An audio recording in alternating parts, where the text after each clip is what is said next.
তো hello everyone, welcome back to my channel. আশা করি সবাই তোমরা খুব ভালো আছো। তো সকাল সকাল ঘুম থেকে উঠে আমি প্রথমেই বিছানাটা ঝেড়ে নিলাম। দেখো বিছানার কি অবস্থা থাকে সকাল সকাল। তো এক চুটকিতে আমি বিছানাটাকে ঝেড়ে নিলাম। তো ঝেড়ে তারপর আমি ব্রাশ করতে চলে গেলাম। তো সকাল সকাল মেন টপিক হলো ব্রাশ করা। তো ব্রাশ করে ফ্রেশ হয়ে তারপর বাকি যা ছিল আমি আস্তে আস্তে কাজটা গোছাচ্ছিলাম।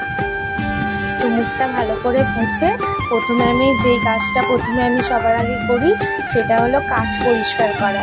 আমার এই কাঁচ পরিষ্কার করতে খুব ভালো লাগে আর সবসময় ঘরমর গুছিয়ে রাখতে খুব ভালো লাগে। তো কাঁচ পরিষ্কার করার পর দেখো কি সুন্দর লাগছে। তারপর আমি বাড়ির সব কাজ করে একেবারে রান্নার দিকে চলে গেলাম। আজ সেরকম কিছু রান্না করিনি। তারপর ব্লগটা কন্টিনিউ না করতে পেরে একেবারে ঘুমিয়ে বললাম। ঘুম থেকে উঠে দেখা হচ্ছে।